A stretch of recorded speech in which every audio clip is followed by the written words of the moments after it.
Stepping over the line, April 9th. Do not love the world or the things in the world. Christ does not say that people will not or shall not serve two masters, but that they cannot. The interests of God and the interests of mammon have no union or sympathy.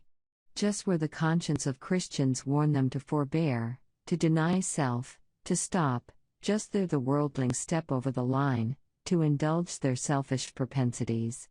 On one side of the line are the self-denying followers of Christ, on the other side are the self-indulgent world lovers, pandering to fashion, engaging in frivolity, and pampering themselves in forbidden pleasure. On that side of the line the Christian cannot go. No one can occupy a neutral position. There is no middle class, who neither love God nor serve the enemy of righteousness.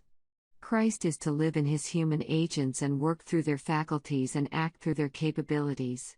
Their will must be submitted to his will, they must act with his Spirit.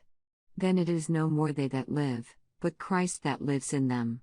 Those who do not give themselves wholly to God are under the control of another power, listening to another voice, whose suggestions are of an entirely different character. Half and half service places the human agent on the side of the enemy as a successful ally of the hosts of darkness. When those who claim to be soldiers of Christ engage with the confederacy of Satan, and help along his side, they prove themselves enemies of Christ. They betray sacred trusts. They form a link between Satan and the true soldiers, so that through these agencies the enemy is constantly working to steal away the hearts of Christ's soldiers. The strongest bulwark of vice in our world is not the iniquitous life of the abandoned sinner or the degraded outcast, it is that life which otherwise appears virtuous, honorable, and noble, but in which one sin is fostered, one vice indulged. To the soul that is struggling in secret against some giant temptation, trembling upon the very verge of the precipice, such an example is one of the most powerful enticements to sin.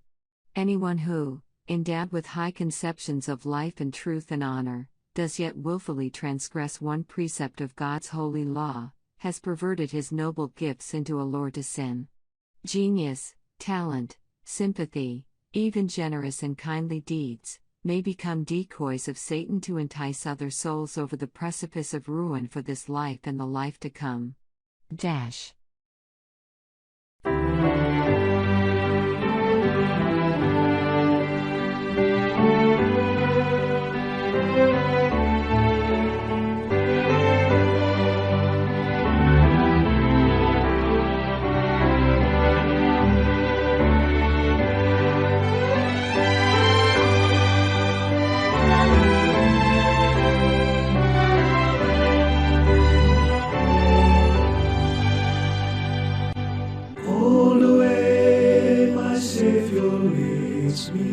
What have I to ask beside?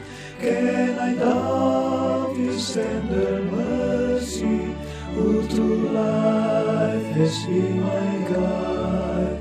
Heavenly peace, divinest comfort, healed by faith in him to dwell. For I know what there before me, Jesus through it all things well.